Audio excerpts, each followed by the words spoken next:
اعوذ باللہ من الشیطان الرجیم بسم اللہ الرحمن الرحیم۔ الحمدللہ، آج میری پیاری بہنوں ہم لوگ سورہ فاتحہ کی تفسیر انشاءاللہ شروع کر رہے ہیں۔ آج سے ہم قرآن پاک کی جو تفسیر شروع کر رہے ہیں، اللہ کا شکر ہے الحمدللہ کہ اللہ تعالیٰ نے ہم سب کو یہ توفیق دی کہ ہم قرآن پاک کو بار بار پڑھیں اور سمجھیں۔ آپ لوگ بھی ماشاءاللہ سے پہلے آپ لوگ کر چکے ہوں گے، تفسیر پڑھی ہوگی، آپ لوگوں نے سنی ہوگی۔ الحمدللہ میں نے بھی کی ہے، لیکن یہ کہ اگر ہمیں پھر سے توفیق ملتی ہے اس کو دوبارہ سے پڑھنے کی، تو اس پہ ہمیں اللہ تعالیٰ کا بے حد شکر ادا کرنا چاہیے کہ اللہ نے ہمیں اپنے راستے کے لیے چنا، اس قرآن کو پڑھنے اور سمجھنے کے لیے چنا۔ شروع کرتے ہیں۔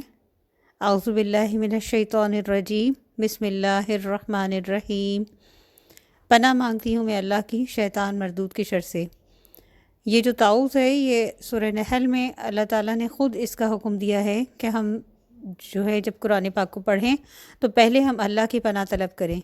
یعنی جب ہم قرآن پاک کو پڑھتے ہیں تو اس وقت یقیناً شیطان ہمارے دلوں میں وسوسہ ڈال سکتا ہے، ہمیں گمراہ کر سکتا ہے، اور ظاہر ہے کہ شیطان کی شر سے بچنے کے لیے اللہ کی پناہ ہی طلب کرنی ہے، ہمیں اس کے علاوہ کوئی جائے پناہ نہیں۔ بسم اللہ الرحمن الرحیم۔ شروع اللہ کے نام سے جو بے حد مہربان رحم کرنے والا ہے۔ وحی کے اعتبار سے سورہ فاتحہ پانچویں وحی ہے اور پہلی مکمل صورت ہے۔ یہ مکہ میں نازل ہوئی کیونکہ ابتدائی آیات ہیں، اور اس کے بعد یہ مدینہ میں پھر دوبارہ نازل ہوئی۔ یہود اس پر رشک کرتے تھے۔ پہلی 3 آیات میں بندہ اپنے رب کی حمد و ثنا بیان کرتا ہے، تو اللہ تعالیٰ فرماتا ہے کہ میرے بندے نے میری حمد و ثنا بیان کی۔ تیسری آیات میں جب بندہ اپنے رب کو روز جزا کا مالک کہتا ہے تو اللہ تعالیٰ فرماتے ہیں میرے بندے نے میری شان بزرگی بیان کی، اب وہ جو مانگے گا میں اسے عطا کروں گا۔ چوتھی آیت ہے ایاک نعبد و ایاک نستعین، اس میں ایک بندے کا اپنے رب سے تعلق ظاہر کرتی ہے، اور آخری 3 آیات میں ہدایت کی دعا ہے۔ آخر میں آمین کہا جاتا ہے، اور اس کے بارے میں ایک حدیث ہے کہ جس کی آمین فرشتوں کی آمین سے مل گئی اس کے لیے بخشش ہے۔ احادیث میں سورہ فاتحہ کے کئی نام آئے ہیں۔ ام القرآن کہا گیا اسے، یعنی قرآن کی ماں۔ اسے کافیہ کہا گیا، کفایت کرنے والی۔ اساس القرآن کہا گیا، یعنی قرآن پاک کی بنیاد۔ سورۃ الحمد کہا گیا، یعنی تعریف والی سورت۔ الشفا کہا گیا کہ جب تم بیمار ہو جاؤ تو فاتحہ کو لازم پکڑ لو کیونکہ اس میں شفا ہے۔ الصلاۃ کہا گیا کیونکہ اس کے بغیر نماز نہیں ہوتی۔ فاتحہ اس کا اصل نام ہے۔ فاتحہ کا مطلب ہے کھولنے والی۔ اس کا روٹ ورڈ ہے فتح، یعنی فا، تا اور ہا۔ پہلے دور میں جب کسی شہر کو فتح کیا جاتا تھا تو اس کے دروازے کو کھول دیا جاتا تھا۔ اسی طرح جب ہم قرآن پاک کو کھولتے ہیں تو یہ پہلی صورت آتی ہے، اور یہ ہمارے لیے ہدایت کا ایک نیا دروازہ کھولتی ہے۔ الحمدللہ رب العالمین۔ حمد کے معنی ہوتے ہیں شکر، اور حمد کے معنی ہوتے ہیں تعریف۔ تمام شکر اللہ رب العالمین کے لیے ہے، اور تمام تعریف بھی اللہ ہی رب العالمین کے لیے ہے۔ کائنات کی ہر چیز اللہ رب العالمین کے لیے حمد و ثنا بیان کر رہی ہے۔ سورہ فاتحہ پورے دین کا خلاصہ ہے۔ سورہ فاتحہ میں ہمیں اللہ سے مانگنے کا طریقہ سکھایا گیا ہے کہ پہلے کس طریقے سے اللہ کی حمد و ثنا بیان کرنی ہے، اور اس کے بعد پھر ہدایت مانگنی ہے۔ اللہ تعالیٰ نے جتنی نعمتیں عطا کی ان تمام نعمتوں کا اعتراف کرنا ہے اور اس کا شکر ادا کرنا ہے۔ حضور پاک حضرت محمد صلی اللہ علیہ وسلم کا نام محمد اور احمد، اس کا روٹ ورڈ بھی ہا میم دال یعنی حمد ہے، اور اس کا مطلب ہے کہ تعریف کیا گیا۔ تورات میں مسلم امت کو حمادون کہا گیا، یعنی بہت زیادہ تعریف کرنے والی قوم۔ رب العالمین، رب وہ ہے جو ذرے کو کمال تک پہنچا دیتا ہے۔ رب وہ ہے جو نطفے کو مکمل انسان بنا دیتا ہے۔ ایک بیج کو پھلدار درخت بنانے والا رب ہے۔ رب نے ہمارے دنیا میں آنے سے پہلے اس دنیا کو، اس کائنات کو سجایا۔ وہ رب ہماری ضروریات ہی نہیں بلکہ خواہشات کو بھی پوری کرتا ہے۔ رب کے معنی مالک بھی ہیں۔ تمام عالمین کا رب، یعنی تمام مخلوقات کا رب، تمام جہانوں کا رب، یعنی جتنی مخلوقات دنیا میں ہیں اس کائنات کے اندر ہیں ان سب کا رب، مچھلیاں جو سمندر میں ہوتی ہیں، پرندے جو ہوا میں اڑتے ہیں، جنات ہیں، انسان ہیں، چوپائے ہیں، جانور ہیں، ان تمام مخلوقات کا رب ہے۔ جتنا انسان اللہ کی ربوت کو مانے گا اور احساس کرے گا، اتنا ہی اس میں شکر بھی پیدا ہوگا اور وہ اللہ کی تعریف اور حمد و ثنا بھی بیان کرے گا۔ الرحمن الرحیم، اللہ تعالیٰ نے خود اپنے لیے یہ دونوں نام پسند کیے۔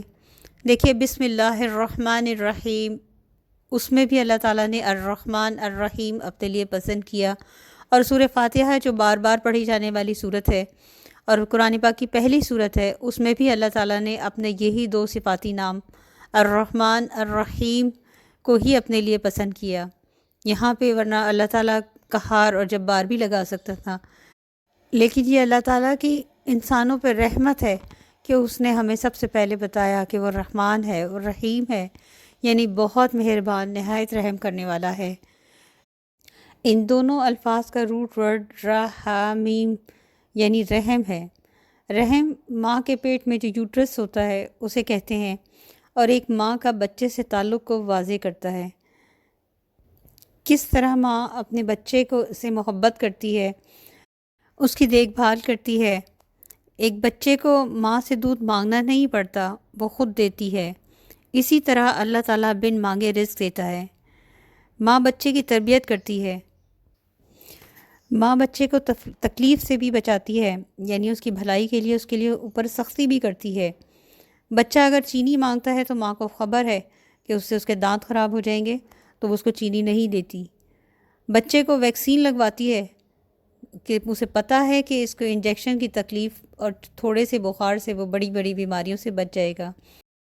اللہ تعالیٰ 70 ماؤں سے زیادہ اپنی مخلوق سے محبت کرتا ہے۔ اللہ تعالیٰ کو جو رحم اپنے بندوں پر آتا ہے وہ رحمان میں ہے، اور رحیم میں جو رحم ہے وہ ہمیشہ قائم رہتا ہے۔ یہ بالکل ایسا ہی ہے جیسے خدا نہ خواستہ کسی کو کوئی چوٹ لگے تو ایک دم سب لوگ اکٹھے ہوتے ہیں، ان کو جوش آتا ہے، سب اس کی خیریت پوچھتے ہیں، اس کو ہاسپٹل تک لے کے جاتے ہیں۔ لیکن ایک ماں کو جو اپنے بچے سے محبت ہوتی ہے وہ ہمیشہ قائم رہتی ہے، وہ اس کی تکلیف میں ہمیشہ اس کا ساتھ دیتی ہے، اس کی دیکھ بھال کرتی ہے۔ بس یہی فرق ہے، رحمان میں جو رحم ہے وہ ایک دم سے جو جوش میں آنے والا رحم ہے، ایک دم سے جو کسی تکلیف یا مصیبت کے وقت آتا ہے وہ رحم ہے، اور رحیم میں جو رحم ہے وہ ہمیشہ قائم رہنے والا رحم ہے۔ یعنی اللہ تعالیٰ کو اپنی مخلوق سے جو محبت ہے وہ ہمیشہ قائم رہنے والی ہے۔ اللہ تعالیٰ جو اپنی مخلوق پہ رحم کرتا ہے وہ ہمیشہ قائم رہنے والا ہے۔ اللہ کے رحم کی 2 اقسام ہیں، ایک رحم عام ہے اور ایک رحم خاص ہے۔ جو رحم عام ہے وہ دنیا میں تمام انسانوں کے لیے ہے، اور جو رحم خاص ہے وہ آخرت میں مومنین کے لیے ہوگا۔ اللہ تعالیٰ کے رحم کو دیکھ کر انسان سرکش اور نافرمان نہ ہو جائیں، اسی لیے الرحمن الرحیم کے فوراً بعد ہی کہہ دیا کہ مالک یوم الدین، کہ اللہ روز جزا کا مالک بھی ہے، اس لیے آخرت میں محاسبہ اور جزا و سزا بھی ہے، اس لیے ڈھیلے نہ پڑ جاؤ۔ مالک کا مطلب ہوتا ہے اختیار والا۔ یوم الدین یعنی روز جزا کا مالک۔ دنیا دارالعمل ہے اور قیامت یوم الدین ہے، یعنی جو عمل دنیا میں کیے ان کے بدلے دیے جانے کا دن ہے۔ دنیا میں ضروری نہیں ہے کہ ہر شخص کو انصاف ملے، اس لیے آخرت میں اللہ تعالیٰ وہ جج ہے جو سینے کے چھپے ہوئے راز بھی جانتا ہے۔ اس دن ہر ایک کا نامہ اعمال کھول دیا جائے گا اور اسی کے مطابق اس کو جزا و سزا ملے گی۔ آخرت کا خوف اور اس کا یقین ہی انسان کو سیدھے راستے پر رکھتا ہے۔ ایاک نعبد و ایاک نستعین، ہم صرف تیری ہی عبادت کرتے ہیں اور تجھ ہی سے مدد مانگتے ہیں۔ ایاک کا مطلب ہوتا ہے کہ ہم صرف تیری ہی۔ اب آپ یہ دیکھیں کہ تیری ہی اور تیری بھی میں کتنا فرق ہے۔ یعنی جیسے مثال کے طور پہ کوئی شخص یہ کہے کہ میں تیری ہی بیوی ہوں اور میں تیری بھی بیوی ہوں، ٹھیک ہے نا؟ تو ان دونوں میں کتنا فرق ہے، کیونکہ اس سے معنی ہی بدل جاتے ہیں۔ ہمارا دین ہی ایاکا سے شروع ہوتا ہے، یعنی صرف تیری ہی عبادت کرتے ہیں، اسی طرح جب ہم کلمہ پڑھتے ہیں تو ہم پہلے کہتے ہیں لا الہ الا اللہ، یعنی ہم پہلے لا کہہ کے شرک کی نفی کرتے ہیں، یعنی ہمارا دین ہی ایاک اور لا سے شروع ہوتا ہے۔ یہ آیت ایاک نعبد و ایاک نستعین ایک بندے کا اپنے رب سے تعلق کو ظاہر کرتی ہے۔